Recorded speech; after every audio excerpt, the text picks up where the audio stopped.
It's the Chronicles of a Gooner, and we are live.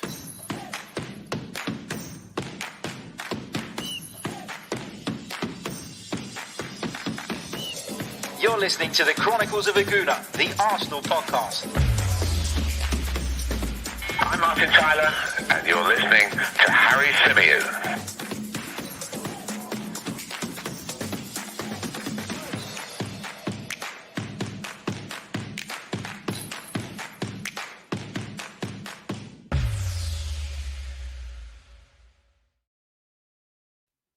Hello and welcome back to another live edition of the Chronicles of a Gooner, the Arsenal podcast, brought to you by 90 Min. As ever, I'm your host, Harry Symeou, and on this edition, we're going to be continuing our build-up to the big game. Arsenal welcome Olympiacos to the Emirates Stadium for the second leg of their UEFA Europa League round of 16 tie. The Gunners looking to cement their place in the last 8 of the competition. Now, of course, we picked up a really positive result out in Piraeus. Arsenal winning 3-1, getting 3 away goals on the board. Lots to be positive about, lots to be optimistic about. However, we were burnt by Olympiacos last season, and we know, as much as we adore our club, that this team are capable of gifting people goals. They are capable of pressing that self-destruction button at any given point. So, while some would have you believe that this is a foregone conclusion, done and dusted, Arsenal are through, I'm still a little bit cautious, and I'll feel a hell of a lot better if Arsenal can nick a couple of goals early on in this second leg and put the tie to bed sooner rather than later. Are we favourites to progress? Of course we are. We've got 3 away goals on the board. Olympiacos need to score 3 times at the Emirates Stadium to progress. So, yeah, of course we're the favourites. Of course we expect to be talking about Arsenal when it comes to Friday's Europa League draw. But we still have to get the job done. It's very important that Arsenal go out tonight, put in a professional display and get over the line. Will Mikel Arteta rotate tonight? Will he change it up a little bit? Will we see some of the so-called fringe players who have found themselves struggling for regular game time brought into contention this evening? There's lots and lots to discuss, lots to think about. And on this edition of the podcast, I'm going to be bringing you my starting 11. I have to stress it. I do it every single time, that this starting 11 is the 11 that I would pick, and not necessarily the one that I believe Mikel Arteta is going to pick. But I will explain my reasoning for picking the players that I do, and I'd love to hear from you guys in the comments as well. And towards the end of the show, we'll get your questions in as well. Let's see who's in the chat joining us. Big hello to everybody who's already there. Hello to Alcarp. Hello to Steve, who's joining us. Hope you're well. Big hello to Sam. Big hello to Eli, who says, hey, Harry, looking forward to this one. Hoping for a stress-free, relaxing game. Aren't we all, my friend? Aren't we all? Big hello to Graham Usher, who says, hi, Harry, we have to get this done. Can't wait for the lineup. Big hello to JB, to Said. Ruthless Gooner says, was just about to go to bed and I see this notification pop up. Well, glad that you're sticking around to join us. Where are you watching us from, Ruthless Gooner? And it's bedtime. Big hello to Nigo as well. Hope you're well, man. Hermione, one of our members, says, never been as confident as today. You all know what it means when you trust Arsenal FC. Matt G says, Harry, I see more of you than my missus. Thanks for all the quality content, mate. Thank you, Matt, for your support. And if you fancy supporting by becoming a member of the channel, you can do so by clicking on the link in the description. We'd love to have you on board. Also, quick reminder while I remember, we'll be bringing you a live watch along of the game tonight.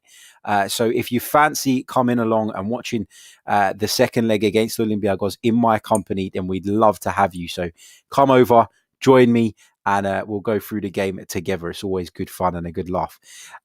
Big hello to Andreas, who says, hopefully Arteta will give a chance to Martinelli tonight. I'll come on to talk about that because that's been quite a big talking point over the last few days. And of course, Mikel Arteta, as we discussed on one of yesterday's podcasts, has been talking about the fact that it's his fault. He takes the blame. He takes the responsibility for the fact that Gabriel Martinelli has been limited in his game time. So really interesting words from the boss on that one. Big hello to Bruno, to T-Talks, to everybody in the chat. and to Sam, who's joining us from Switzerland. Ruthless Gooner's come back to me. He's in Sydney. It's 11:30 p.m. here. Arsenal playing at 4:55. Mate, you better get to bed then, so that you can be up in time for the game. And, people say that fans overseas are not as committed. That's absolute nonsense. Look at that. He's going to get up at 4:55 in the morning to watch a game that we all feel, and again, I'm not going to say it's a foregone conclusion, but a game that we should be through in. I'll come back to some of your comments in a little bit, and I'll get your questions towards the end of the show. But keep filling up that chat box. Keep smashing the like button. It really, really does help. And subscribe to the channel if you're new. Right. We talked about the game at length yesterday. I was joined by Konstantinos Lianos, Greek football specialist, journalist. And Kostas, I know, has been on the receiving end of some really nice comments off the back of coming on this show. And I plan to bring Kostas on more regularly for a more broader view to European football. So we're going to be doing some extra shows that are going to be a little bit different, where we'll be focusing on the Europa League in particular and some of the other continental stuff. So delighted that Kostas is going to join us for those, and really, really looking forward to it. So plenty more content to come your way. So make sure you're supporting. Right, let's go on to my 11 for tonight's game. And as I say, it is my 11. It's not necessarily the one that I believe Mikel Arteta will pick, and I'll probably explain the differences to what I want and or what I'm hoping for and what I think Mikel might do whilst we're going through this as well. So let's start with the goalkeeper. And I think the goalkeeper is a given. I know it, well, he was certainly, I know some people don't agree, but I thought he was certainly at fault for the goal that Arsenal conceded at Olympiacos last week. For me, there's no getting away from it, right? He played a pass in a very bad area.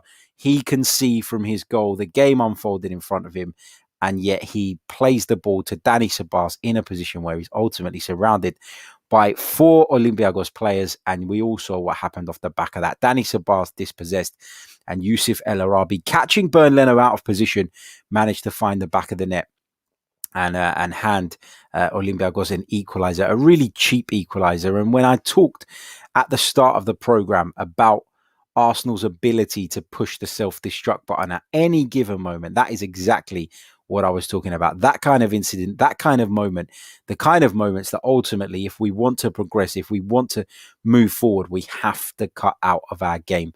So Bernd Leno would be in goal for me despite that, because for me, he's still clearly Arsenal's number one goalkeeper. I'll start at left back and I'll go with Kieran Tierney.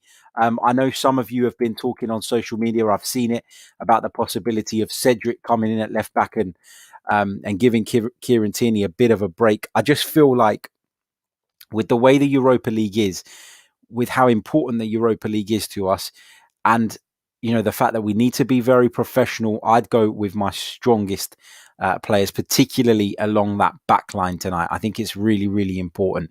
And with Kieran Tierney, if you see later on in the game that it's comfortable, you can take him off, right? You're permitted to make 5 substitutes in the UEFA Europa League. That's pretty much half of your team. So Mikel Arteta can reassess the situation at a later stage and decide whether he feels that people need a rest or deserve a rest, depending on the game state. But I'd always say that you should start strong, because this competition is huge for us this season.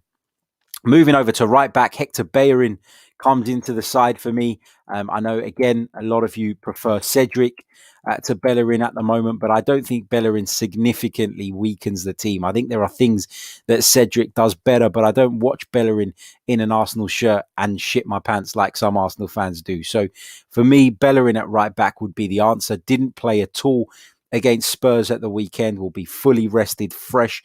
And I think that we're, we've got to manage the squad effectively at this moment, given how many games are coming and given the importance of them. I think one of the good things about this Arsenal side now is that there is competition for places. And for me, that bodes well. You want to see that competition. You want players to be challenging one another, for those starting positions. And you want ultimately the competition to be spurring people on to go on and perform better. I think that's been the case of late. I think that's probably one of the main reasons Arsenal's performances in general have improved. Yes, the results haven't always followed, but in terms of our performances, I don't think anybody could deny that we're in a far better place than we were before Christmas. At right centre back, I'm going with David Luiz, and of course, there's a case to be made that the veteran Brazilian defender deserves a rest. He's played a lot of football lately. We talk about his age quite a bit, whether it's suitable for him to continue playing every single week. But I just think he's so important to this team right now. He's emerged as our central defensive leader. And for me, as I said with Kieran Tierney's situation is a little bit different because there isn't the option of bringing in another natural left back. In David Luiz's case, there are alternatives. Rob Holding did really well in that right centre back position for a period of time, but he found himself out the side and he's not been able to get back in it. You look at Pablo Mari, you look at Gabriel, there's alternatives to David Luiz, but I think he's been so important. And right now, for me, I would pick any of those aforementioned three alongside David Luiz and feel relatively comfortable. I think that in Mikel Arteta's eyes, Gabriel is the number one. But for me, I'm going to go with Pablo Mari tonight. I want that bit of balance, the left-footed centre-back playing on the left. I think Mari was extremely unfortunate to have been left out of the side to play in the North London derby and out of the side that faced Olympiacos in the first leg. So I thought he was really, really unfortunate with that. So I think he probably warrants a place back in the side. And Gabriel, whose fitness was up and down, we talked a lot about the impact of the coronavirus and how it maybe had a bit of a lasting effect on Gabriel. Has played a couple of games in quick succession. Probably feels like the right thing to do to give him a little bit of a breather this evening. So that is my back four for Arsenal's second leg against Olympiacos in the UEFA Europa League. Moving into midfield, I'm going with Granit Xhaka. Again, he's another player that you could make a strong case for having a rest. He's played so much football. For me, he's been Arsenal's probably their most consistent performer over the course of the last 3 or 4 months. I know a lot of fans don't like him. I know a lot of fans give him stick. I know he was culpable for the goal that we conceded at Burnley, but I still think that Xhaka is so important to Arsenal in many ways, one of which being his tactical awareness, his positioning, which seems to allow us to bomb Kieran Tierney on down the left-hand side, but also be a lot more resistant to the transitions. And I think that he's a key part of this team. And so Granit Xhaka, for me, will sit in the middle of the midfield. Alongside him, though, I'm going with Dani Ceballos. And that might raise some eyebrows. I've talked about the need to go strong tonight, but I just don't think Thomas Partey looks at full fitness right now. I just don't think that Thomas Partey looks at his best. I feel like the injuries have taken their toll on Partey, and I feel like tonight would probably be an opportunity to give him a rest. I feel like Ceballos did well when he came on against Olympiacos, barring that one moment. I thought he played really well across across the first leg against Benfica.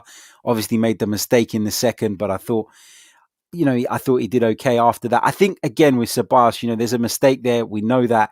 But for me, he gives us an energy and a tempo, and he really keeps the ball moving for Arsenal. And having him in the side actually improves our fluidity, I feel. But it's not really about Dani Ceballos here. It's more, for me, about Thomas Partey not quite being up to the level that we're expecting, that we're hoping for. I put that down to fitness. I'm not having a go at Partey. I'm not doubting his quality or his class or his ability. I just think he hasn't looked quite fit enough yet. And I think this will be a good opportunity to give him a rest, because ahead of Sunday, where we have a really important Premier League game against West Ham United. And if Arsenal were to maintain any hopes, any chances of sneaking into that top 6 in the Premier League come the end of the season, we need to get a positive result against West Ham at the weekend. And it won't be easy. So for me, Thomas Partey should be rested for that. And Dani Ceballos should come in tonight alongside Granit Xhaka. Now, in the number 10 position, Martin Odegaard has really made it his own of late. But I'm actually going to go with Emile Smith-Rowe. And I'm going to go with ESR because I think partly because he was substituted early against Spurs. Around about the 75th minute, he was withdrawn. I know he's had injury problems of late. I know he's not been 100% fit, but I think Martin Odegaard has just played a lot lately and needs a bit of a breather. Been mega impressed with Martin Odegaard. I actually think he's probably at a higher level than Emil Smith-Rowe. It's not to take anything away from the lad. I just really rate Odegaard. But with Smith-Rowe, we know he prefers to play in that central position. And so I would have absolutely no qualms with him playing in that number 10 role, the role he made his name, and relying on him to supply that front line. Again, as I keep talking about, the ability to have to make 5 substitutions in this game, in these games, is massive. And again, you're talking about a situation where you could make a change if needs be. But I would start personally Emil Smith-Rowe. Moving forward to the right flank, for me, it's Nicolas Pepe. Bukayo Saka obviously went off at half-time against Spurs with a muscular problem. Mikel Arteta revealed yesterday that he was going to go through some tests. There was no guarantee he was going to be available. There were doubts over his participation. And Saka is one of those players who I feel is so important that he needs to be protected, wrapped in cotton wool. And Pepe's been good of late. Pepe has come into games and made impacts. He's performed well when given opportunities. There's a lot of competition in those front 4 positions for Arsenal at the minute. And because of that, Pepe's probably not got as much game time as his upturn in form maybe deserves. And he's been a bit unlucky in that sense. But I'd start him tonight, and I'd start him from the right-hand side. On the left-hand side, I would go with Willian. Sorry, no, I'm not. Scrap that. I would go with Martinelli. I would go with Gabriel Martinelli from the left-hand side. And, I talked about it yesterday. I talked about the fact that I wouldn't be panicking about Martinelli's lack of game time right now. But I feel like this is a good opportunity to give him a run out from the start. Whoever plays on the left flank for Arsenal is tasked very much with driving into these inside spaces and almost creating gaps for Tierney to bomb down the left-hand side, dragging players in field and subsequently creating that space for the fullback. And Martinelli will do that. He's a right-footed player, likes to operate from the left, really good killer instinct inside the penalty area, works extremely hard and could be an asset in the press. And I think I would go with Gabriel Martinelli. And the great thing about having this kind of system that we have now, these 3 can interchange, right? Emil Smith-Rowe could easily slot in on the right, slot in on the left. Pepe could easily drop in behind the centre forward. So could Martinelli. And I really like that fluidity that having these 2 deep-lying midfield players gives Arsenal. And so, yeah, I would go with Martinelli from the left. I know a lot of people would disagree with that. And again, I talked about the competition. I talked about people being unlucky to not be in the side at times when their performances have been most impressive. But, I would bring Martinelli in ahead of Willian just because of that. I can see some of you in the chat saying that maybe Willian should play in the number 10. And I'm not against that either. But, this is what I would go with. As I say, listen, this is not necessarily what I think Mikel will do. This is what I would do. We talked about the ability to make those changes, and I feel like the fact that we can make those changes will probably make Mikel feel a little bit more comfortable with rotating just slightly heavier. And up top for me, providing everything is done and dusted, there has been a line drawn under the incident, then Pierre-Emerick Aubameyang should start up front. Of course, Fresh didn't play against Spurs at the weekend, so would like to see him come back into the team, and hopefully he can come into the side, put in a good shift, put in a good performance, and prove to everybody that there has been a line drawn under the incident, despite him speeding off in his sports car, having been snubbed by Mikel Arteta at the weekend. Let's go over to the live chat and see what some of you guys are saying. Again, bear with me if I miss out some of the comments. The chat box is constantly updating, and I will give you an opportunity to chuck your questions into the chat box. But let me just once more run through my starting lineup. That's Harry's starting lineup to face Olympiacos. Not necessarily the one I believe Mikel will pick, but I'd go Leno in goal, Bellerin and Tierney at fullback, Marie and Louise would be my central defensive pairing, with a deep midfield pivot of Granit Xhaka alongside Dani Ceballos, Emil Smith-Rowe in the number 10 position, Pepe on the right, Martinelli on the left, and Pierre-Emerick Aubameyang through the middle. So that is my side. And feel free to let me know your thoughts in the live chat box. Right, let's go over to that live chat box now. And T Talks talking about Thomas Partey. He says he needs game time for his conditioning, Harry. Partey and the others won't train intense enough for him to regain full fitness due to how many games we have in a short period. It's a really interesting point you make, because I get it. Like, I get where you're coming from, and I get the idea that Thomas Partey will, playing more will get up to speed quicker. But I think he's played a lot lately, and there's still been no real sign of him pushing forward in terms of his condition, in terms of his fitness, and that worries me a little bit. And now I'm wondering whether the right approach with Thomas Partey is for him to play less frequently. Will he be able to play at a higher intensity if he is given a rest in between? I think we've tried the approach of playing him every single time he's available, and I don't think his condition has improved off the back of that. So now, if I were Mikel, I'd be tempted to try going the other way, and I'd look at the fact that we've got West Ham at the weekend, and I'd give him a rest. But I understand why people want to see him play. I understand why people feel the way you do, T. I get it. But that's just my personal opinion. I think we've tried the play him every time he's fit approach, and it doesn't seem to be working in terms of getting him up to speed. So for me, I'd probably go the other way now. Give it a try. See how he responds on Sunday. Sam makes a point that we need to be careful with Emile Smith-Rowe. He's so injury prone. I completely agree. We do need to be careful with him, but I also am worried about the amount of football that Martin Ødegaard has played of late. And I think that we need to be careful with him as well. Just because he's not broken down yet doesn't mean he won't. And I'd imagine that behind the scenes, the medical team are very hot on this, and they're, monitoring these players and the likelihood of them breaking down with an injury based on the data that they have available to them.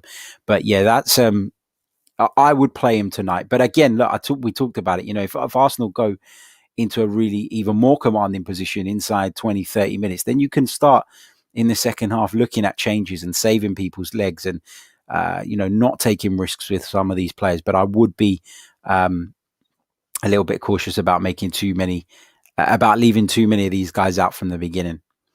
Moss52 says, I don't like the way Bellerin and Pepe combine. If it's Pepe, then Cedric should be behind him. I've made a really interesting video, which I was going to put out today, a piece of members content, but because we've got so much content coming your way today, we've got this show, we've got the live watch along coming at 5:40 p.m. and then we've got the post-match show. I'm actually going to save it till tomorrow. But there's a members-only video dropping about Hector Bellerin, whether or not we should sell him, the role he plays in this side tactically, because I think what you're saying there, Moss, is an interesting point. And I agree with you that they don't combine as well as Cedric and Pepe combine. But I think there's a tactical element to that as well. And it's a tactical element that I don't think is applied as frequently when Cedric plays at right back, or hasn't been for whatever reason. That could be due to the opponent we're playing at the time or whatever. But I explain all of that in that video with some heat maps and some deep analysis on Hector Bellerin. So I'll put that video out for our members tomorrow. Big hello to Noor, who's joined us from Penang in Malaysia. He says, Harry, keep them coming. Appreciate them. Thanks, mate. Really appreciate that too, and your support. Let's keep going through the chat. Brad Richardson would like to see Matt Ryan play.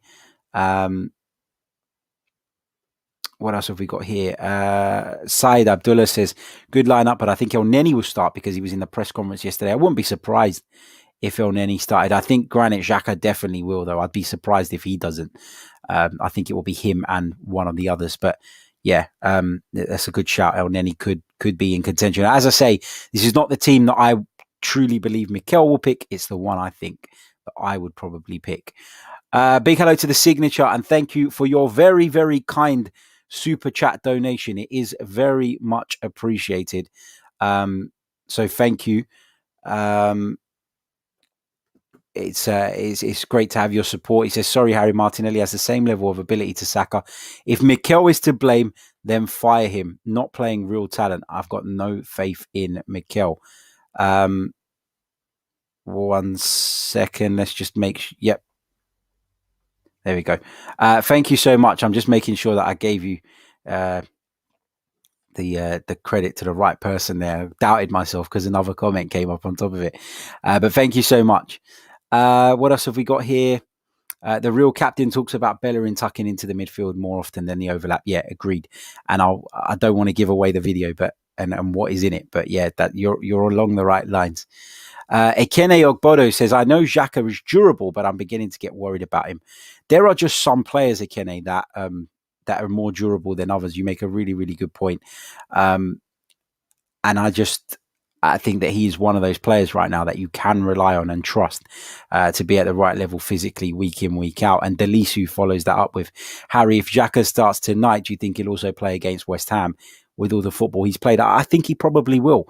As I keep saying, I think he's so important to us tactically at the minute. He's not everybody's cup of tea. I know that there is an error in there from time to time, but I think he's really important. And I think Delisu, that whenever he's available and fit, he will play. Right, get your questions in the live chat for the last few minutes of the stream. Drop any questions you may have on tonight's game or anything Arsenal related into the chat box, and I'll pick up a couple of those before we sign out. Let's check in where we're at in terms of likes so far. I always bang on about them. I always talk about them, but likes are so important for the growth of the channel. And at the moment, we've only got 33 likes, but there's over 170 of you tuned in on YouTube right now. So if you haven't done so already, smash that like button. It is so important. Really, really helps. And I'd love your support. So thank you. Get your questions in. As I say, Thomas says, he wants Arteta out, the Chronicles out, Edu out, and Vinay out. Thomas, we're not even out yet. What are you so annoyed about Mikel Arteta again for? Have some faith, Thomas. Have some faith, mate. Kassiye joins us from Uganda. He says, Harry, much love from Uganda. I wish I could add Soumare of Lille to our midfield. He would be so great. I've heard great things about Soumare. I've got to be honest, I don't know a great deal about him. I'm not big on my French football, but I've heard brilliant things about him. And yeah, perhaps he's someone that Arsenal can consider in the summer transfer window.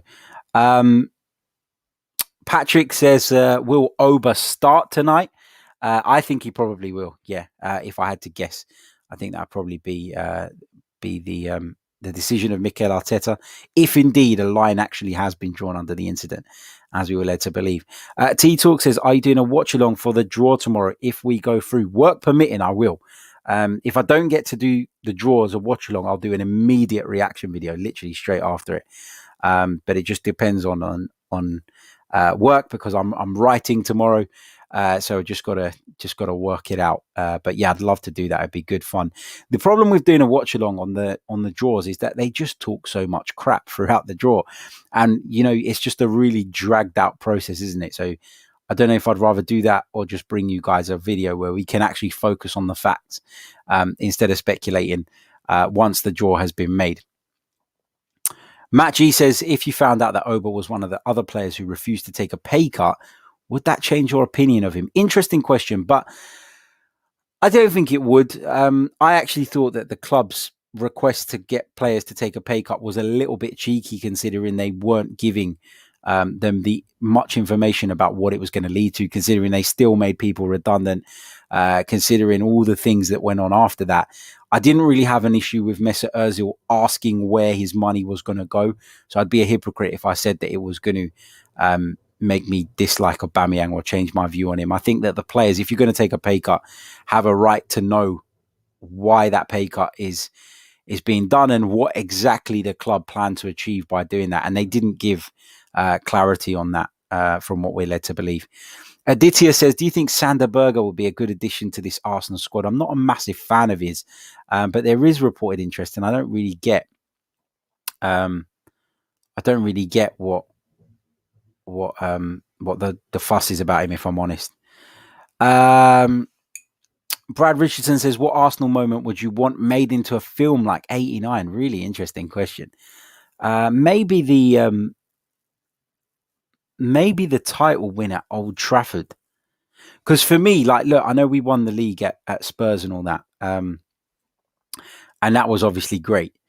But for me, the way we did it at Old Trafford was just, that was at the height of the Arsenal-Man U rivalry. That for me was amazing. So I'd probably go with that one. But it's a really good question, and one I'd probably like to think about a little bit longer. But yeah, really good question.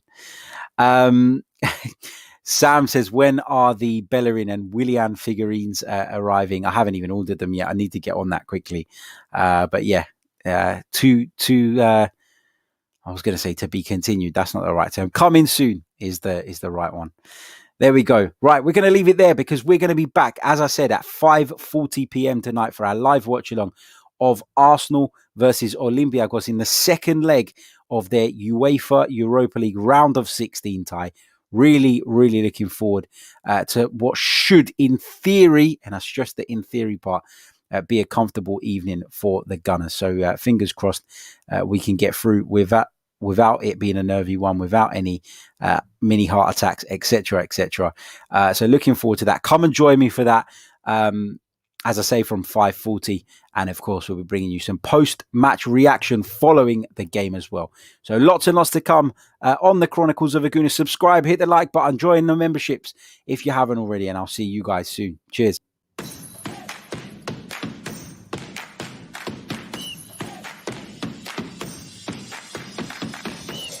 You're listening to the Chronicles of a Gooner, the Arsenal podcast. I'm Martin Tyler, and you're listening to Harry Symeou.